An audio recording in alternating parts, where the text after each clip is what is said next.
Thank you for auditing the Always Positive New Music Review Show hosted by a French professor who's going to be reviewing the double album Day Night by the band Parcels. And for each one of my reviews, I try to have a sort of larger contextual framing device. I have two framing devices.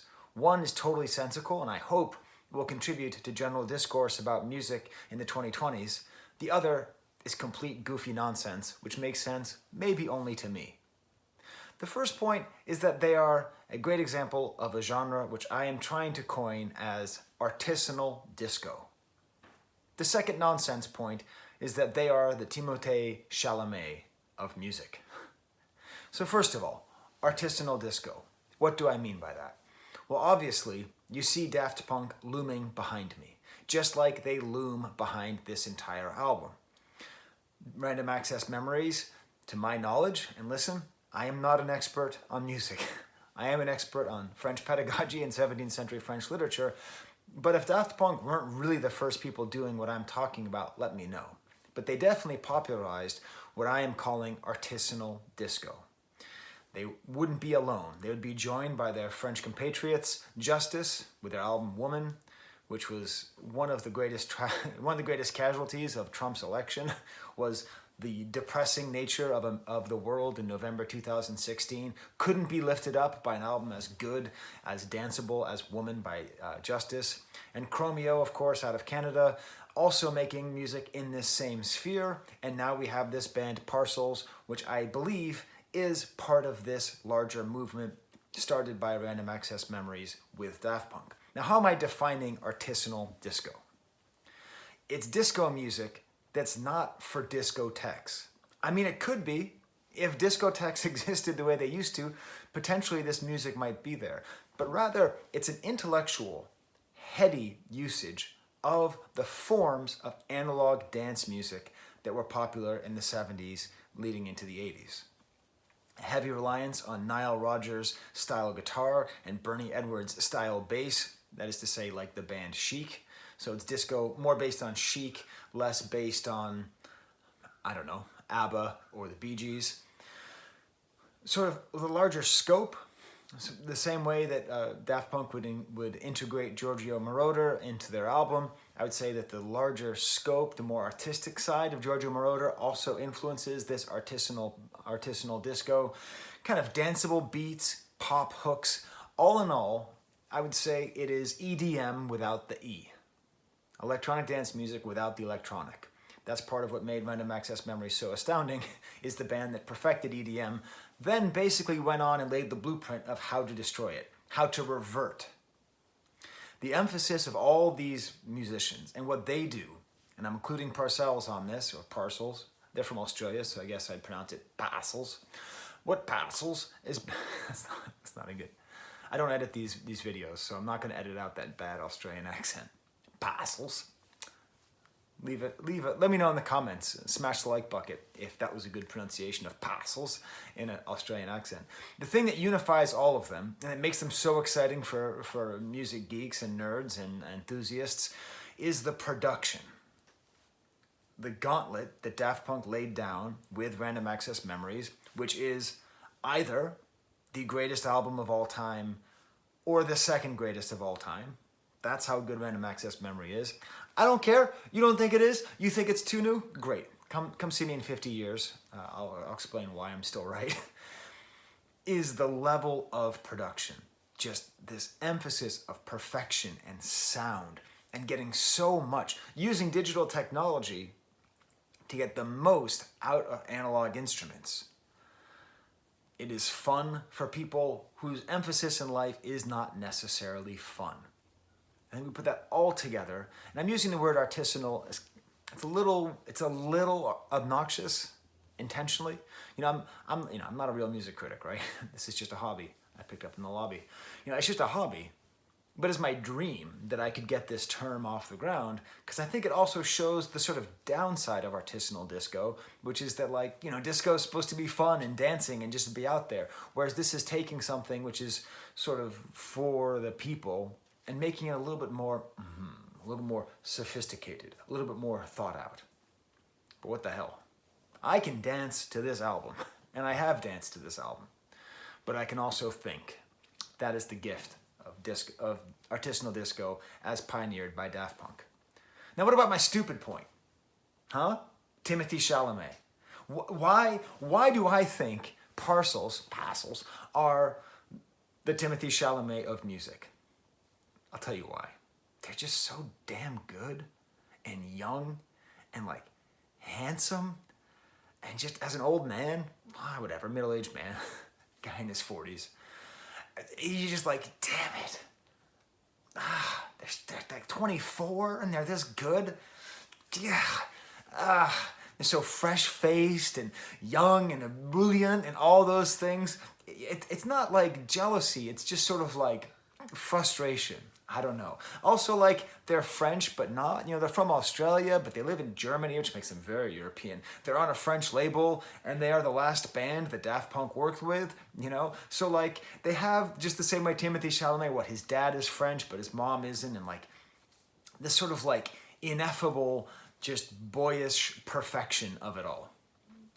Tell me in the comments if you resonate with Parcels being the Timothée Chalamet of music. That's a high compliment. Okay, this album. First of all, shout out to viewer HQ Bacon for suggesting I review it. I like it when people tell me suggestions of what to review. I especially like it if they say why. If you just say, yo, react to Lady Gaga, I might not respond. But one thing that HQ Bacon did was he explained why I'd be interested, what would draw me to it. I listened to everything, but that helped me to guide there. Another thing about this album, this double album, it really is a double album, day/night. Day album, night album. Day man, fighter of the night man. I wonder if they know about Day Man and Night Man from It's Always Sunny in Philadelphia. The highest compliment I can give this album is that I bought it before I even did this review. Okay? Like, I purchased it, I put in and actually, I purchased it because my wife, the Dr. and Mrs., she was like, what is this? It's Parcels. Still? Yeah. I like it. I want to listen to it more. Cool. Yeah, we'll listen to it up until I review it, and then we'll move on to the next thing. No, I want to keep listening to it. Buy it. Buy the album. Can you buy the album? You should buy the album. So that's another good indicator. In my house, my family has all different tastes. We are all jamming out, all enjoying this record. Now, apparently, I've read very little. I don't do very much research on these reviews intentionally. I want it to be more about my thoughts and less about sort of repeating what other people have said in press releases. But apparently they recorded this in Australia, where they were back home after living in Germany for a long time and sort of feeling at one with nature.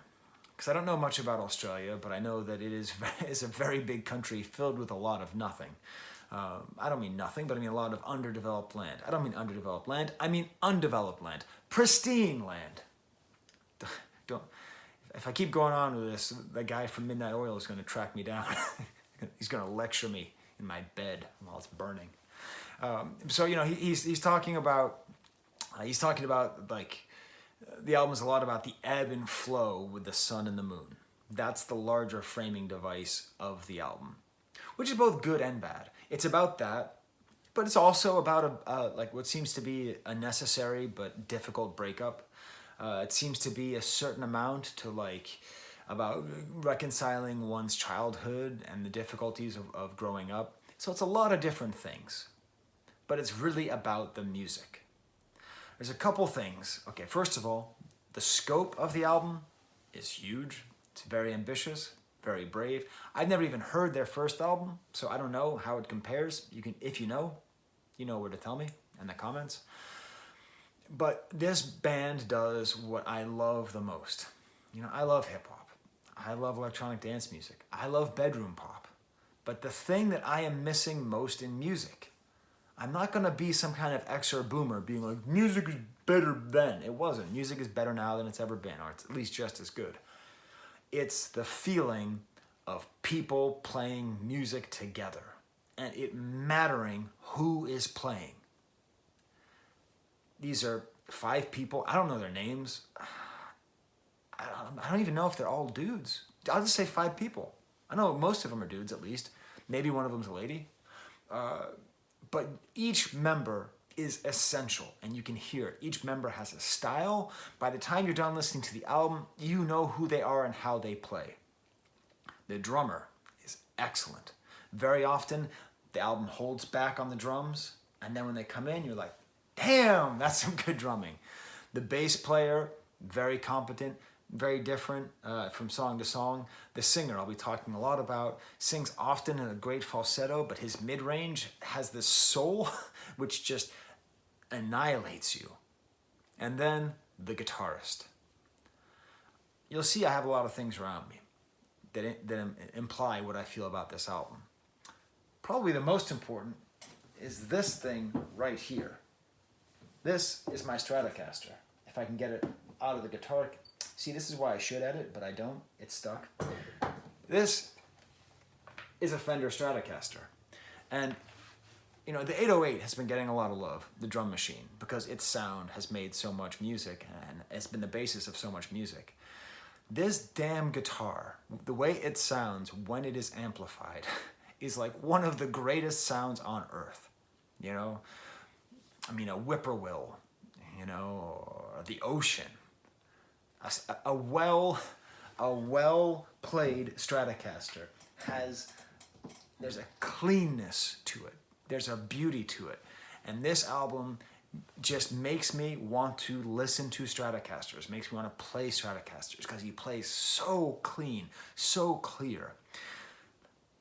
He reminds me a lot, obviously, of Nile Rodgers, because he's doing a lot of what Nile Rodgers does, which is play lead lines and rhythm lines at the same time. If you think about the song Get Lucky by Daft Punk and you listen to just the guitar, you hear what I mean. He's playing rhythm while his pinky and his ring finger sometimes will be doing a lead line. But also he reminds me a lot of Mark Knopfler of Dire Straits, just in the way that he's able to have these jazzy, clean solos and clean lines and just perfect notes. They all just go together into this amazing mixture. And listen, you see Daft Punk behind there, and when you listen to the stamp, when you listen to this album, there's certain times where you just go, oh my God, I like Daft Punk too, but this is just Daft Punk. It's not. The whole album. No album sounds like this. At times, they sound like Daft Punk, but I don't think this album sounds like any other album. Yes, we have songs like Free, which sounds so much like a Daft Punk, you know, like part of this artisanal disco movement, but not all of it. There's a song like Once or a song like Outside, which don't follow that artisanal disco Daft Punk Random Access Memories mode. And in that way, I would say they're true not only to the sound of Daft Punk, but to the spirit. Random Access Memories is not just that one thing. It's not just Get Lucky. It's a rich album with many different sounds that all come together where you feel like you're listening to an important and a good album. And that's what you get from Day/Night. Now, before I get to the sample song, okay, the example song I'm going to give you from this album is the second track. But I want to talk about the opener first. So the first album is called Day. The first song is called Light. Listen, I want to tell you, this channel, I'm begging you here, throw a like on this thing. Because it's so hard to review albums that are this long. Because I want to listen to every song. I want to have thoughts. I want to have developed opinions, you know. I'm not here to share a reaction. I'm here to share thoughts. I want to say something so you keep coming back. This album is 1 hour and 36 minutes long.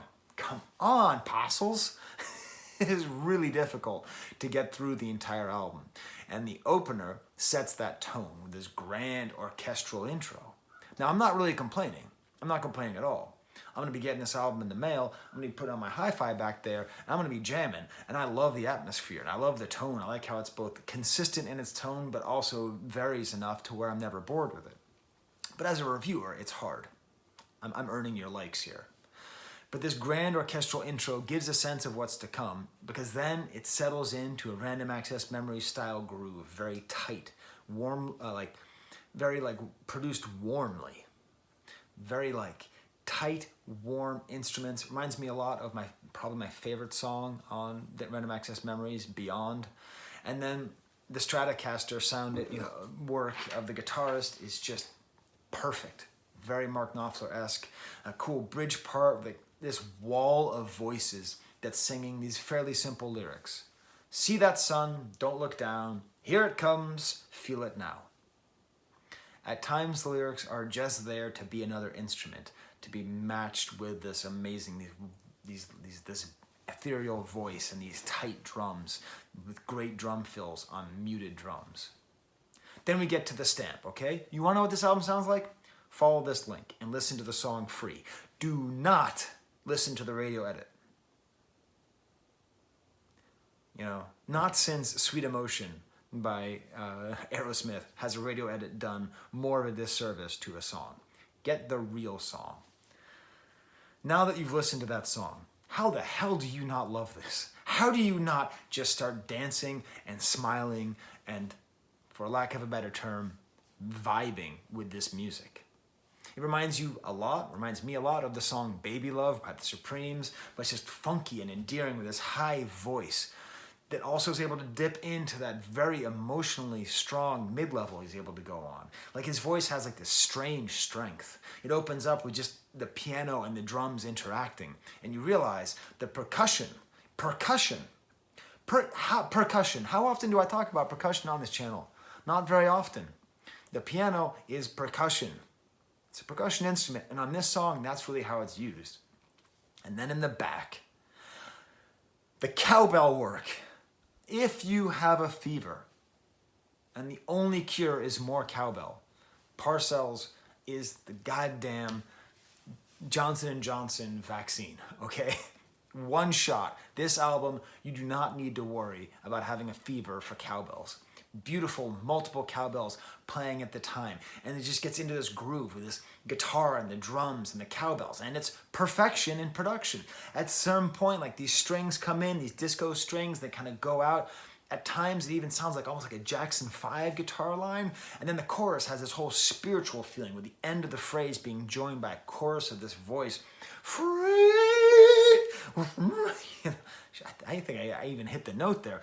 There's this instrumental break, which is what you miss on the edit, and just this piano solo, like kind of like fun sloppy solo, and these claps and these yells, and then after the clapping and yelling, it gets into this groove, like you thought the groove couldn't get deeper, and then you look down and you're the damn Marianas Trench of funk. It's this great, amazing disco bass and claps. You're clapping and you're dancing. If you don't like this music, I don't know what to say to you, bud. I just don't know. I don't know what to tell you. It's fine if you don't. It's okay. Some people don't like blue cheese, Roquefort.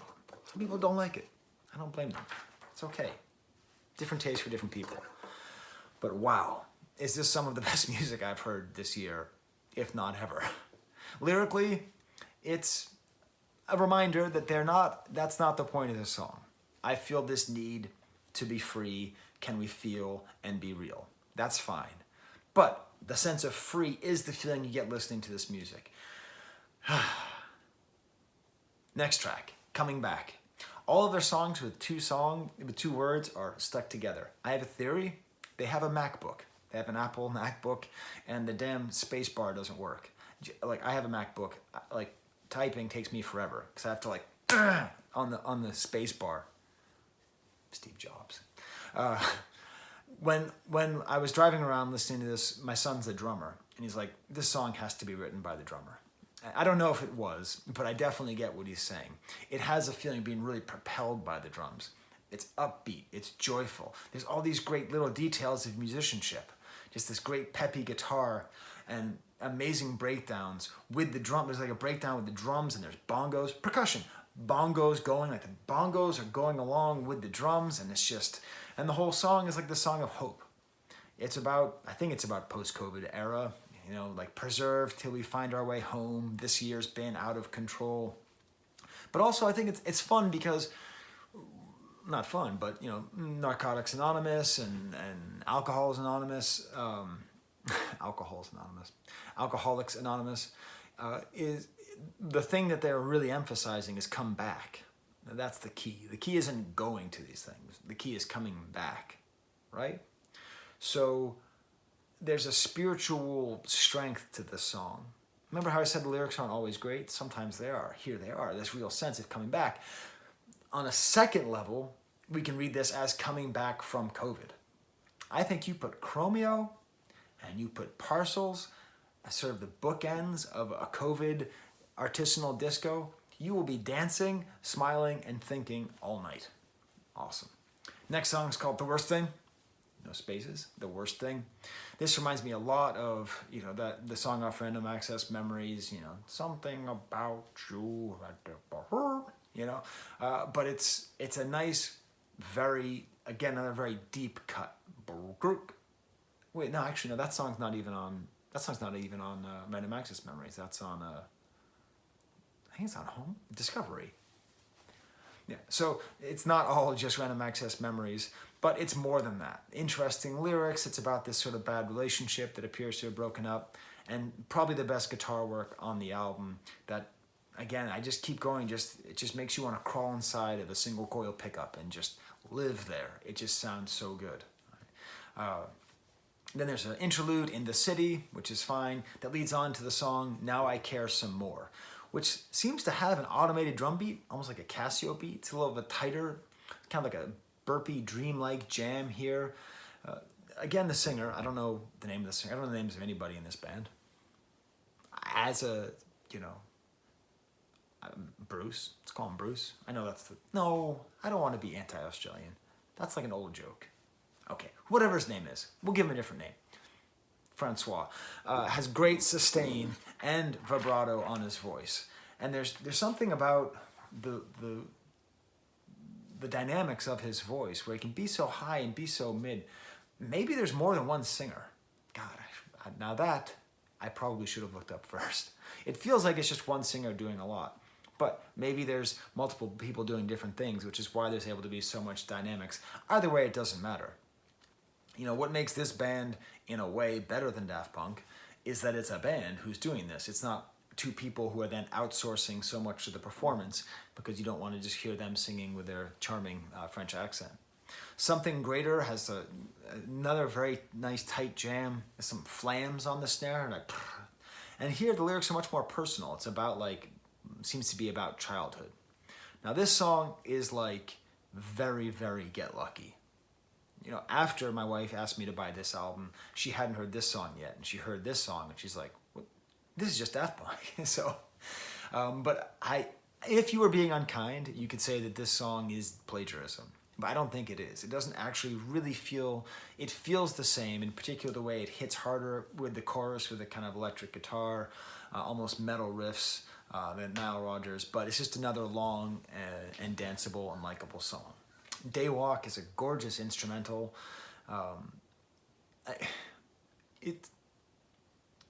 It sort of, okay, this is going to sound really damning, but it's sort of like music you might hear when you're on hold.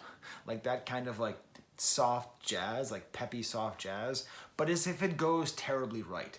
And it evolves past its initial part, a cool, very precise guitar with some kind of organ underneath. It kind of gets doubled.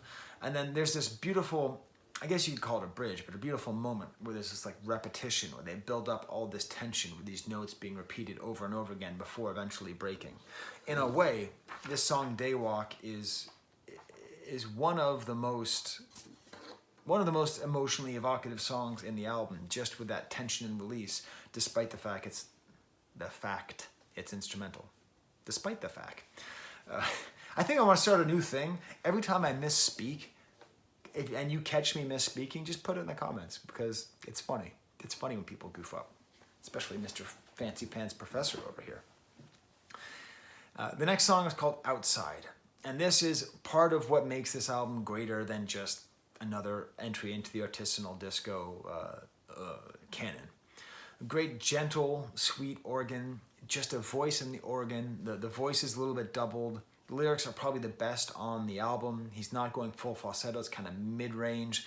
Beautifully sung, heart-wrenching lyrics. And I'm going to see my father, ask him something else. Where did you go? Here, with these folk harmonies, it reminds me more of Fleet Foxes or My Morning Jacket as opposed to Daft Punk. That's the dynamism of this band and the importance of the fact this isn't just 2 guys sitting in a room. This is 5 people making music all together. There's so much interesting here because eventually the strings come in and then guitar comes in and then it gets slowly richer and richer. And I would just be spending all day explaining each of the little production details that makes it so good. The voice is very ethereal and real. I feel so scared and so alone. And eventually he sings this lyric, I don't want to ruin the party. Like saying everything's fine, I don't want to ruin the party with my misery. And I don't know. I don't know if it's because like I'm thinking of Australia and the Kinks have a great song about Australia.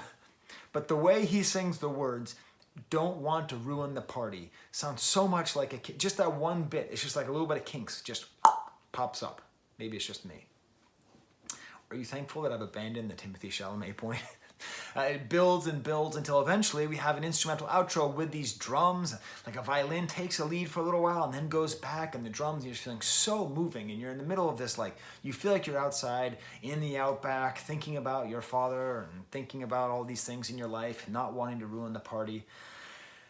And now you're done with the first album, leading into the second, Night, with the opening song Shadow, darker orchestral notes, sensibly on this. I will say though, they don't overplay this day and night thing. It's not that clear, the differentiation between them, which I think is good. It's not like all major key songs then all minor key songs, or nothing like cheesy Mickey Mouse like that. Cool, like low rumbling synthesizers on this.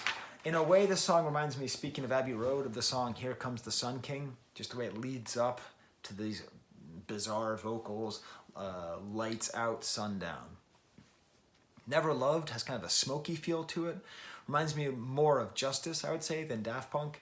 However, you know, when Daft Punk started, they started off with the band Darlin'. I made a video about Darlin', which is one of my best videos that very few people have watched. Very frustrating.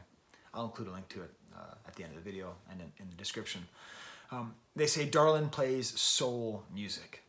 And this is an underrated part of Daft Punk is the soul element, not just the techno or the disco or whatever, or the house. It really is the soul. And this song feels like a soul song. He sounds like a soul singer here with another beautiful, totally epic instrumental breakdown, like low strings and percussion, even a bit of wah-wah guitar. Then we get to the song Famous. Now listen, I abandoned the Bruce joke, okay? I'm not gonna make any kind of stupid Australian jokes here, but it's hard to listen to a successful disco song like Famous with somebody singing from Australia in disco and not at least mention the Bee Gees. There, I've mentioned them. Like the Bee Gees, it's great. Catchy. My daughter was singing this, we listened to the song in the car, and then like we had a conversation, so I had to turn off the radio. And when we were coming into the house, like 20 minutes later, my daughter was singing the song she'd heard for the first time. It's that catchy. It's kind of preachy lyrically. It's about being famous. Now being famous is tasteless, and kids these days just want to be famous. But still, great kind of repeated guitar strum, like what did that? Little notes here. And then the whole thing ends with a very bizarre set of beat changes. I don't really know why they really are there, but some more great Nile Rodgers style guitar. I Call This Home is a very simple song, for them at least, you know, piano and singing with nice cinematic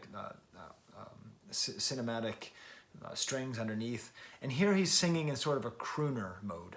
The Dr. and Mrs. loves crooners, so I secretly suspect this was the song that got her.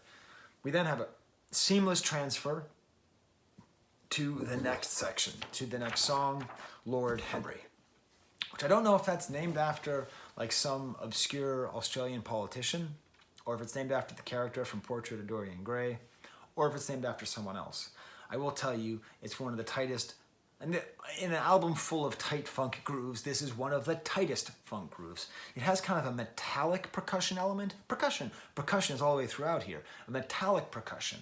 Reminds you a little bit of Gotta Be Starting Something by Michael Jackson, which of course Off the Wall, I mean Off the Wall was real disco, but Off the Wall is probably the actual foundational document of artisanal funk. I mean artisanal disco, if we're talking about artisanal disco.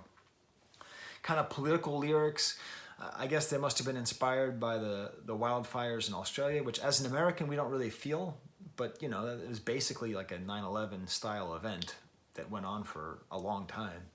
We can have it all, we can fuel the fire, we can rule the world, we can go to war.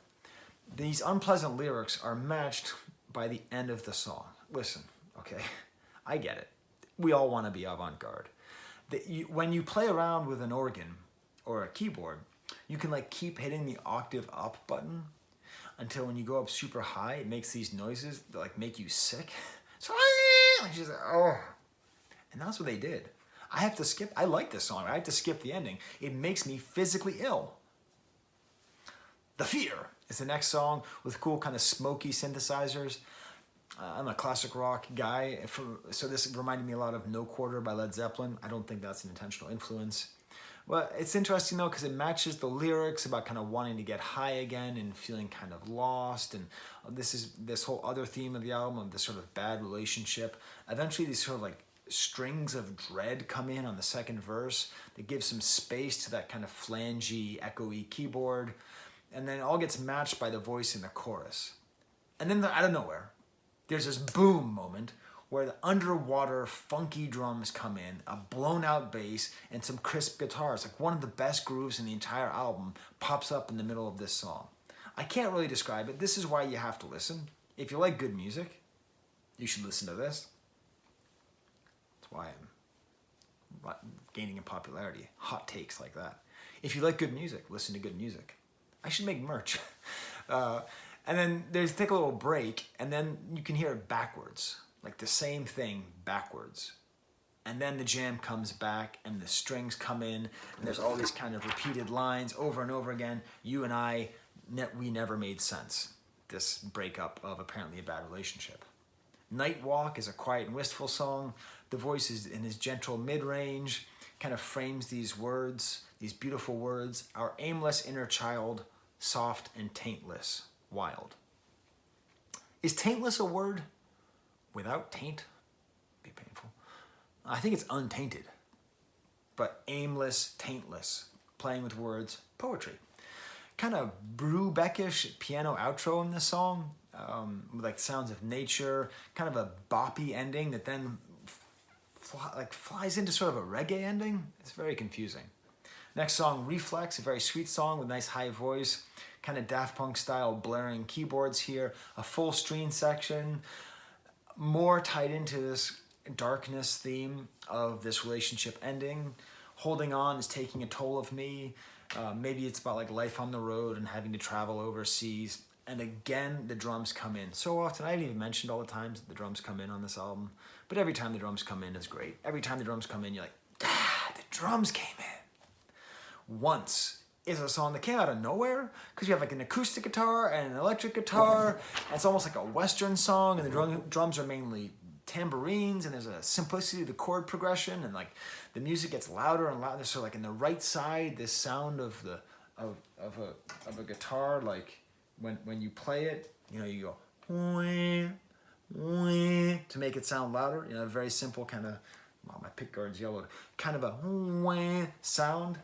Playing with that, just some more of these very small production details that are just so beautiful. No chorus on this song, no chorus on a few of these songs, but profound, simple, intriguing lyrics. I want to buy a house, I want to make a stand, I want to love a girl, I want to love a man. I want to kill the past, I want to stop the sand, I want another chance, but one is all you have. The grander scope, the search for love, I suppose it's either literal or metaphorical bisexuality here, but also I want to stop the sand, imagining again being in the outback and have another chance, but you only get one chance. The album ends with a cute and uplifting outro, which is nice, called Inside. Of course, the first track ended with Outside. The first album ended with Outside. Night ends with Inside, cute and uplifting outro with more cowbell music. And it echoes very nicely. If you play this after Outside, they go quite nicely together.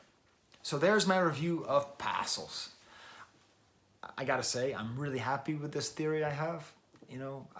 I'm happy with the amount of viewers that I have, but it would be super sweet if the term artisanal disco could make its way into the just way of describing it. So that way maybe we could get more of it. More of these kind of like struggling perfectionist rock bands could like try to like make an album like this every once in a while, because it's very good. Okay, well then, until next time, for Timothée Chalamet. There's the camera.